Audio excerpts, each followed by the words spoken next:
언약론 두 번째로 구약 창세기와 그리고 아브라함 언약에 드러나 있는 옛 언약 이렇게 표현을 해봤습니다.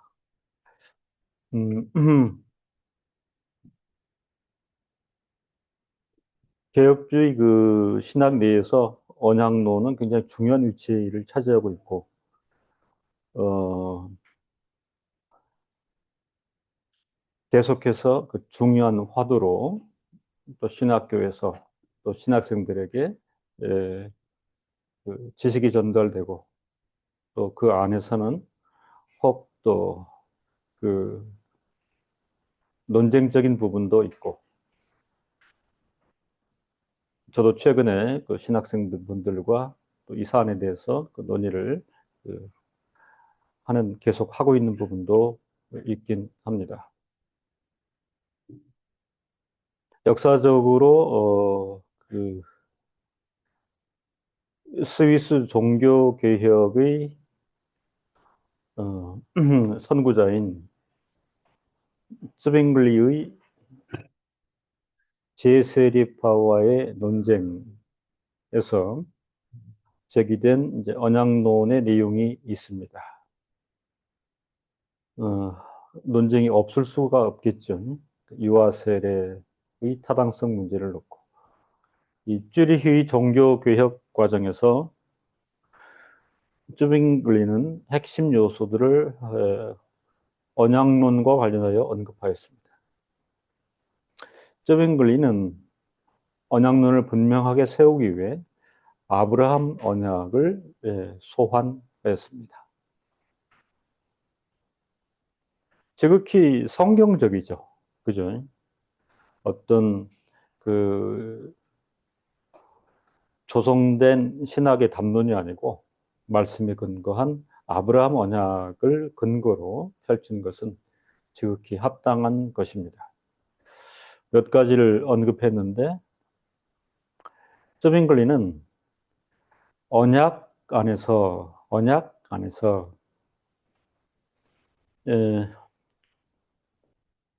우리말로 언약하게 되면 그 약간은 피상적인 측면이 있는데, 이제 그 라틴어에서 조성된 테스타멘툼, 그죠? 테스타멘트는 굉장히 엄중하잖아요. 그죠? 구약 신약도 테스타멘툼이고요. 그리고 유언도 테스타멘툼이잖아요. 네? 유언. 그 돌아가시는 분이 자녀에게 한 페이지 남기는 게 얼마나 그 진지하고 엄중하겠습니까? 그것도 테스타멘트, 테스타멘툼, 테스타멘툼. 하나님께서 백성들 사이에 테스타멘tum을 세우셨다. 언약 안에서 하나님께서는 아브라함에 대하여 그 내용적으로 신앙의 정체성을 분명히 할 것을 요구하셨습니다.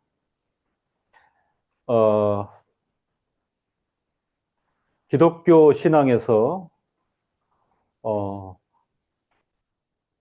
하나님과 백성 사이에 그 어떤 구조가 있는가라고 했을 때 가장 핵심이 뭐냐면 관계의 문제죠. 하나님과 백성, 백성과 하나님 사이의 관계. 이것이 언약을 맺으신 하나님께서 아브라함에 대하여 요구하실 때 신앙의 정체성을 분명히 할 것을 요구하셨습니다. 내가 내 언약을 나와 너 사이에, 관계죠. 나와 너 사이에 언약을 두어 이 관계가 분명히 설정이 되면 그 다음에 어떤 행동의 실체는 이제 풀려가는 거죠. 그렇잖아요. 예. 내가 있고 네가 있는데 관계가 확정적이면 그 다음부터는 너를 크게 번성하게 하리라. 하나님 아버지 뭘 주십시오. 뭘 해 주십시오. 이런 요구 이전에 마땅한 것은 그가 나의 하나님이 되시고 나는 그의 백성이라고 하는 관계 문제 때문에 그렇습니다. 부모 자식 간도 마찬가지잖아요. 그죠? 그 남의 자식이 와가지고 모르는 부모에게 뭐 달라고 주라고, 그게 이제 성립이 안 되잖아요. 내 자녀이기 때문에, 내 아들이기 때문에, 내 딸이기 때문에 또 그 필요에 응하고. 그래서 바로 언약을 나와 너 사이에 두어 관계를 확실하게 한데, 관계가 확정적인 그 위에서 너를 크게 번성하게 하리라 하시니, 아브라함이 엎드렸더니 하나님이 그에게 말씀하여 이르시되 보라 내 언약이 너와 함께 있으니 너는 여러 민족의 아버지가 될지라, 이렇게 표명을 했습니다. 이제 후로는 내 이름을 아브라함이라 하지 아니하고 아브라함이라 하리니 이는 내가 너를 여러 민족의 아버지가 되게 함이니라. 신앙의 정체성, 아브라함을 부르시고 하나님께서 아브라함과의 사이에 관계적 확정을 주셨는데, 언약 안에서 나는 너의 하나님이요 너는 나의 백성이니 마땅히 내가 너를 번성케 하실 것이고 오고 오는 세대에 너는 여러 민족의 아버지가 되게 함이니라. 신구약을 합해가지고 신앙 계대의 조상이라. 그죠? 신앙이라고 하는 처음 제일 첫머리에 있는 분이 하나님께서 그렇게 설정을 하심으로 신앙 계대의 조상이 되었습니다. 이건 가장 크고 확정적인 언약이죠. 나는 너의 하나님, 나는 너의 백성. 오늘 우리도 마찬가지입니다. 중간에 아브라함이 서 있기는 하지만 가장 확정적인 것은 하나님은 나의 하나님이고, 그리고 하나님에 대해서 나는 그의 백성이 된다 하는 것입니다. 이 신앙의 정체성을 분명히 하십시다. 두 번째는 하나님께서는 이 언약 안에서 관계가 확정이 되면 자연스럽게 풀리는 은혜, 이게 이제 이스라엘의 번성, 가나안 땅을 영원한 기업으로 두실 것을 약속하셨습니다. 그래서 우리가 그 신앙에 있어서 그 순서가 바뀌면 안 된다 하는 거죠. 네, 다급합니다. 주십시오. 했는데 너 누구한테 그렇게 외치는 거니?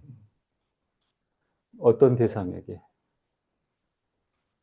그게 이제 뭐 아무나 상관없습니다. 그럼 그게 범신론이나 범죄신론이나 아니면은 또 뭐 다른 신관에, 그래서 하나님께서 네가 번지수를 잘못 찾았다. 예. 내가 너의 하나님이 되고 하나님에 대해서 너는 나의 백성이 된 이 관계가 확정적인 그 위상에서 이스라엘의 번성과 가나안 땅을 영원한 기업으로 두실 것이라 하는 그 질서입니다. 창세기 17장 6절로 8절에 내가 너로 심히 번성하게 하리니 내가 내게서 민족들이 나게 하며 왕들이 내게로부터 나오리라. 신앙의 계대가 이어지고요. 그 인류의 역사라고 하는 문명사로 봐도 역사가 이어지는 거죠. 그죠? 사람이 세워지고, 나라가 세워지고, 또 민족의 계대가 이어지는. 사실은 뭐 문명사나 세계사의 측면에 있어서도 이 창세기 17장의 선언은, 그죠? 확고한 근거가 되는 것입니다. 내가 내 언약을 나와 너 및 내 대대 후손 사이에 세워서 영원한 언약을 삼고 너와 내 후손의 하나님이 될 것이라. 내가 너와 내 후손에게 네가 거류하는 이 땅, 곧 가나안 온 땅을 주어 영원한 기업이 되게 하고 나는 그들의 하나님이 될 것이라. 역사를 우리는 신앙의 계대 이어짐의 측면으로 이해하는 것입니다. 이러한 신앙의 기업, 역사의 연속선 상 위에는 하나님의 언약적 축복이 있습니다. 이 언약이 확고하죠. 하나님이 우리 하나님이십니다. 그래서 우리가 그 표면적으로 하나님이 나의 하나님이십니다. 나는 그의 백성입니다. 이렇게 세상 가운데서 표명할 수만 있어도 이거는 참으로 놀랍고 참으로 확고한 우리 정체성의 표명인 것입니다. 아무리 떠들고 뭐 거들먹거리고 뭐 자신의 위상을 얘기해도 그 앞에서 하나님이 나의 하나님이십니다. 그럼 종교열이에요.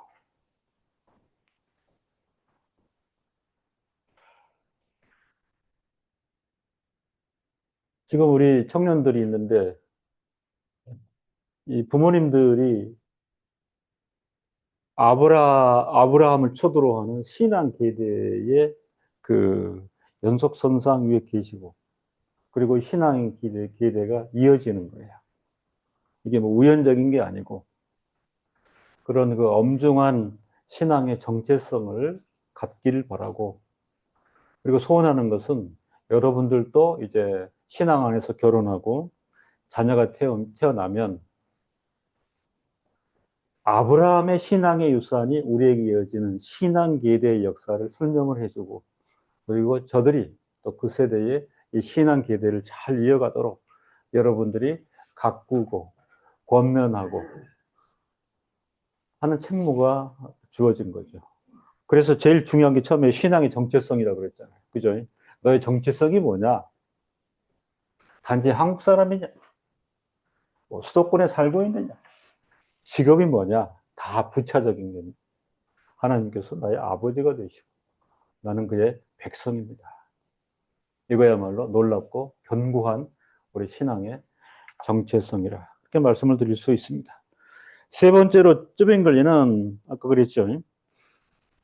제세례파와의 논쟁에서 종교개혁자들이 카톨릭과의 싸움도 싸움인데 사실은 당대에 이 제세례파 세력과의 싸움이 너무 심했습니다.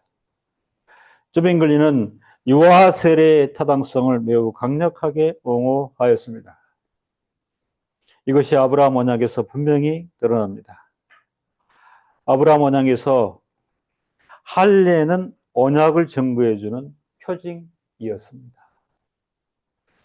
오늘 우리 모두는 옛 언약 가운데 있는, 옛 율법 가운데 있는 이 할례의 사안에 대해서 분명한 그 인식과 이해가 필요하다 말씀드릴 수 있습니다. 하나님께서 아브라함에게 새 이름을 부여하셨을 때 순종을 요구하셨습니다. 신앙의 정체성이라 그랬죠. 아브라함이라고 하지 말고 아브라함이라 하는 요 아브라함 한 글자 더해졌는데 이 부여하신 이름 안에 함의된 하나님의 경륜이 너무 크다 하는 것입니다. 하나님께서 아브라함에게 아브라함이라 하지 말고 아브라함이라 새 이름을 부여하셨을 때 순종을 요구하신 것입니다. 그리고 순종의 첫 걸음이자 언약의 표징으로 할례를 명령하셨습니다. 창세기 17장 10절로 11절 14절에 보면 너희 중 남자는 다 할례를 받으라. 이것이 나와 너희와 너희 후손 사이에 지킬 내 언약이니라. 아까 신앙의 계대의 역사가 흘러간다 그랬죠. 할아버지의 신앙, 부모님 세대의 신앙, 우리 자녀 신앙, 신앙의 계대 역사가 흘러갈 때에 옛 언약, 옛 율법 가운데는 그 신앙 계대의 역사를 확증하는 징표를 주었는데 할례. 태어난 지 8일 만에 할례를 받으라. 너희는 표피를 베어라. 이것이 나와 너희 사이의 언약의 표징이니라.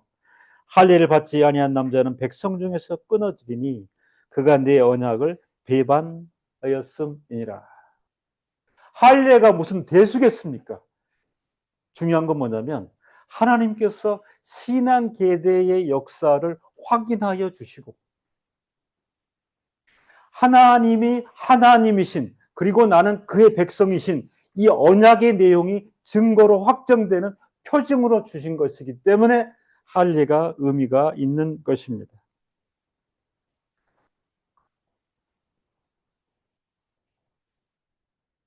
오늘날 우리에게는 할례라고는 외적인 표징은 없지만 우리의 정체성과 관련해서 너는 누구냐? 너는 누구냐? 이 질문 앞에서 우리가 분명하고 확고하게도 대답할 수 있다면 하나님의 백성입니다. 그리스도인입니다. 여기 아브라함의 이름인 것이, 이것이 굳건한 언약의 표징이 되는 것입니다. 할례는 단순히 몸에 흔적을 남기는 의식이 아닙니다.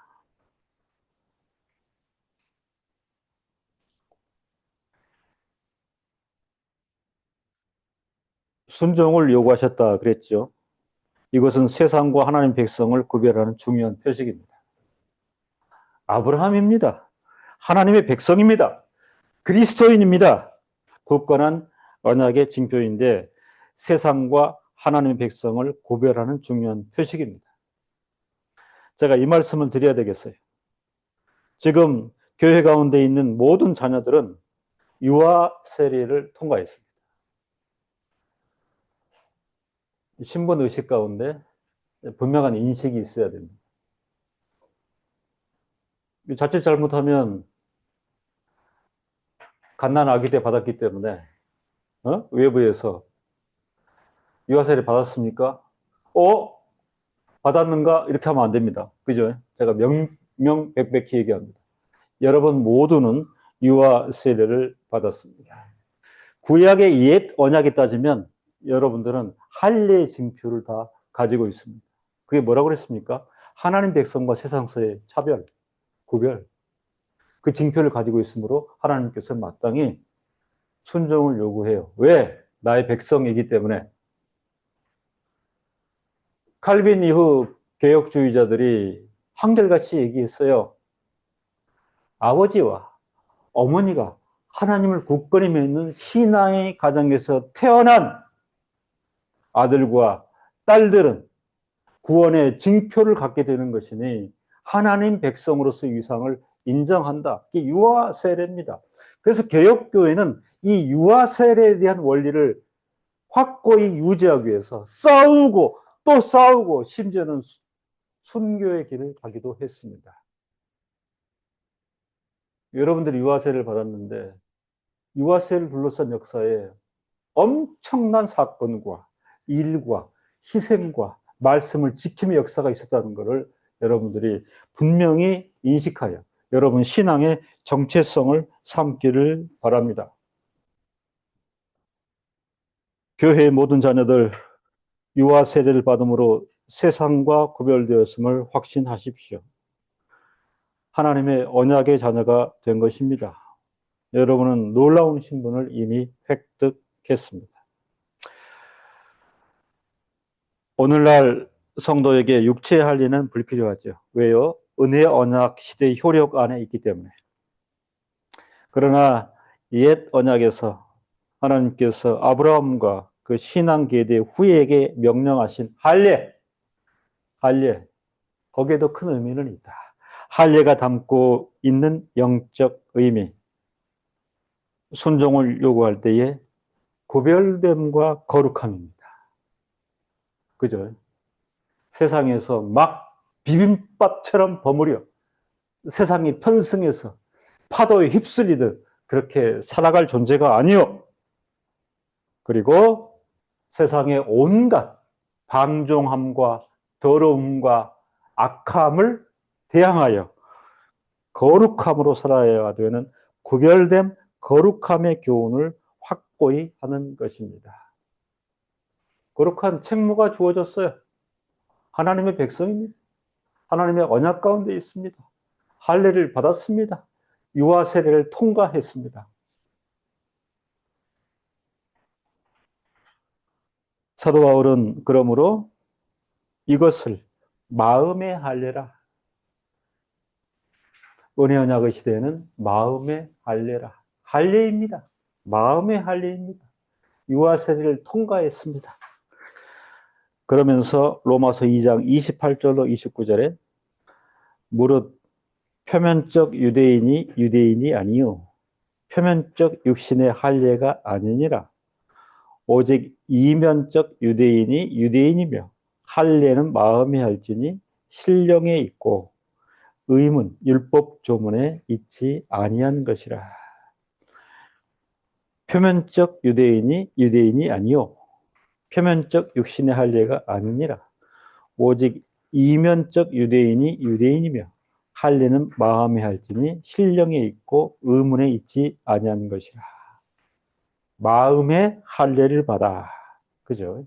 마음의 할례를 받아. 은혜 언약 시대에 외적인 표식을 갖고 있지 않더라도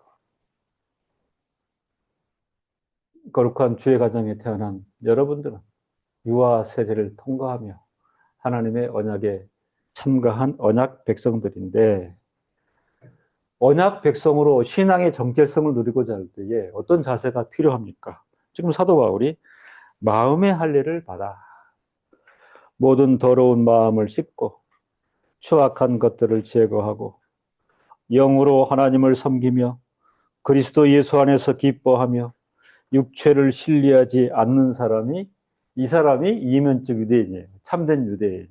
그죠? 예. 그죠? 유대인이라고 표명하고, 예? 이웃을 막 짓밟고 죽이고, 그리고 저들은 지금도 외적인 할례에 몰두하고, 표면적 유대인인 것입니다. 이면적 유대인은 그렇지 않은데, 마음의 할례를 받고, 모든 더러운 마음을 씻고, 추악한 것들을 제거하고, 영으로 하나님을 섬기며, 그리스도 예수 안에서 기뻐하며, 육체를 신뢰하지 않는 사람이 참된 유대인이라. 여기에 그의 제자인 하이니히 볼링어는 언약론에서 하나님의 언약에 대한 눈에 보이는 표징으로 성례를 강조하였습니다. 은혜 언약의 시대에 성례로 건너갑니다. 성례가 사크라멘툼. 그렇잖아요. 아까 사크라멘툼 얘기했죠. 그죠? 구약 언약도 사크라멘툼이요. 신약 언약도 사크라멘tum이요. 하나님께서 아브라함과 제정한 그 언약도 사크라멘tum인데, 그래서 종교개혁 이후에 개혁자들이 이 사크라멘tum의 원리가 오롯이 녹아져 있는 그 의례를 교회의 표지로 삼았는데, 그게 성례. 이 볼링어의 이제 그 성례에 대한 귀한 내용들이 그 한국어로 번역이 돼서 지금 절찬리에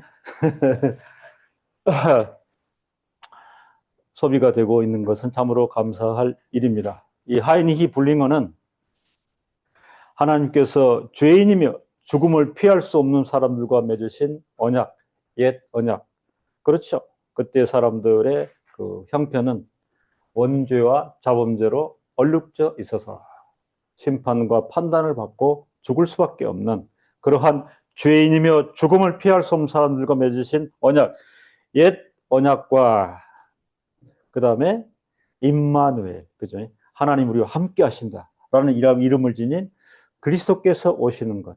이것이 새 언약과 은혜 언약인데, 이 사이에 어떤 직접적인 연관성이 있다고 이해를 했습니다. 보다 구체적으로 옛 언약과 새 언약 사이의 관계, 그리고 내용에 대해서 설명하고 있습니다. 불링어는 사크라멘툼 이렇게 얘기할 때에 사람의 타락이라는 부분, 그리고 하나님의 은혜 언약이 주시는 약속의 내용을 매우 중요한 화두로 삼았습니다. 불링어는 놀랍게도 그가 칭한 옛 신앙, 이런 표현을 썼습니다. 옛 신앙. 아까 우리는 옛 언약, 이런 표현을 썼는데, 불링어는 새롭게 추가하여 옛 언약, 옛 신앙, 이 표명을 하면서 아브라함 언약 이전까지 거슬러 올라갔습니다. 불링어는 창세기 3장 15절을 최초의 복음, 즉 은혜 언약의 예표라고 규정하였습니다.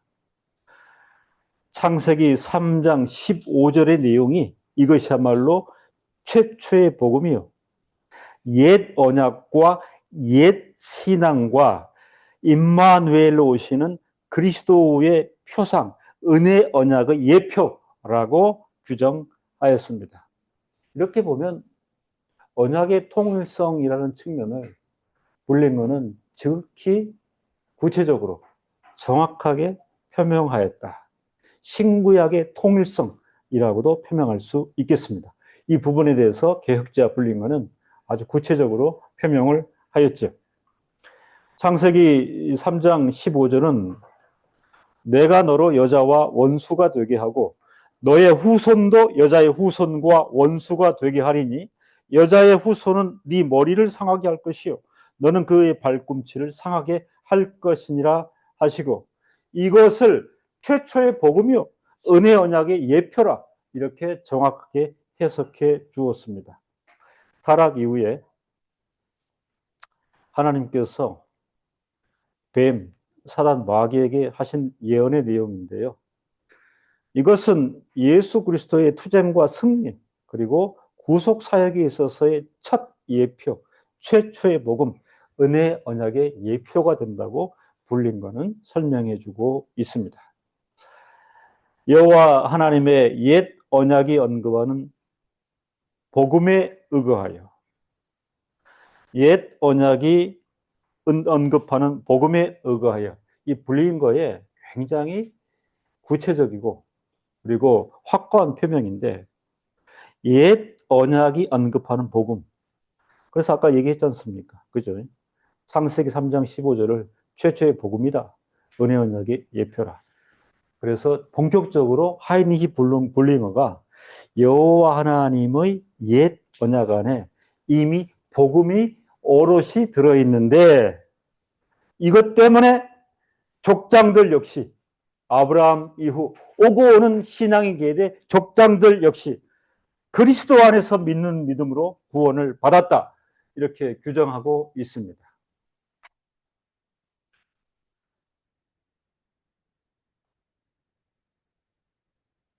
네, 말씀을 이제 정리합니다.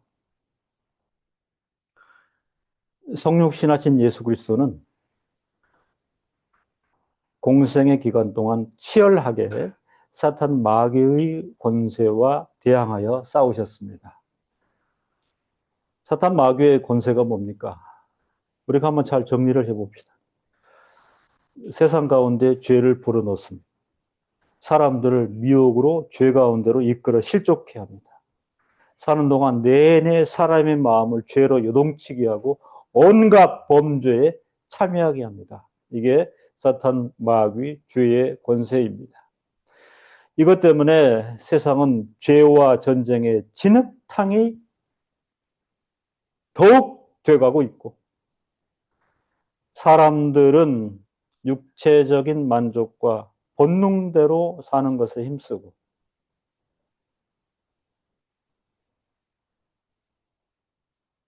육체적인 만족과 본능대로 사는 것에 힘쓰고 제가 보수적인 목사인지 모르는데 이제 강의하러 지하철을 타고 다니는데 아주 순백의 백인이에요. 아가씨 둘이 순백의 백인인데 이렇게 반팔에 아주 짧은 핫팬츠를 입고 있는데 살이 엄청 하얗잖아요. 근데 그 살 전체가 문신이라 아우 너무 이게 힘들더라고. 그죠?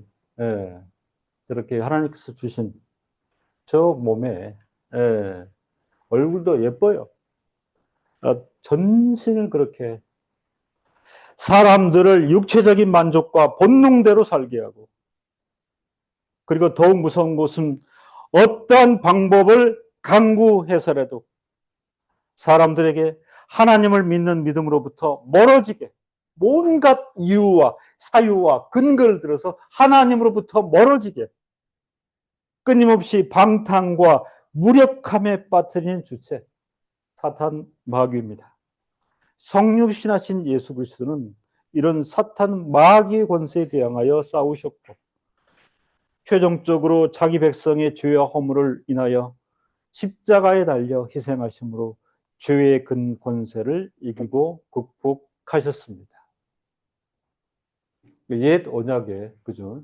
옛 언약에 하나님께서 예표하신 그 내용이 은혜 언약의 실현 안에서 그리스도를 통해서 이렇게 실현이 된 것입니다. 그 외적 증표가 하나님의 표지로 나타나는 것이 사크라멘tum 성례 의식입니다. 그러므로 오늘 지상의 교회는 이 성례 의식을 통하여 옛 언약, 구약 언약을 통하여 예표하신 그리스도의 구속, 즉 은혜 언약의 실제를 영적으로 깊이 누리게 되는 것입니다. 자기 백성의 죄의 허물을 인하여 십자가에 달려 희생하심으로 죄의 권세를 이기셔서 자기 백성을 생명과 영원한 생명으로 확정하심으로 완벽하게 언약을 실현하신 예수 그리스도. 창세기와 아브라함 언약이 드러난 옛 언약은 부요하게 편만하게 이 언약의 완성을 예표하신 것입니다. 기도하겠습니다.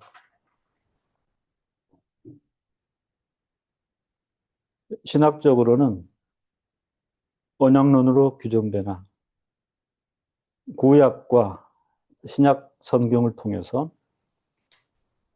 하나님께서는 자기 백성을 언약 안에서 관계 맺으시고 그 관계가 확정된 이후에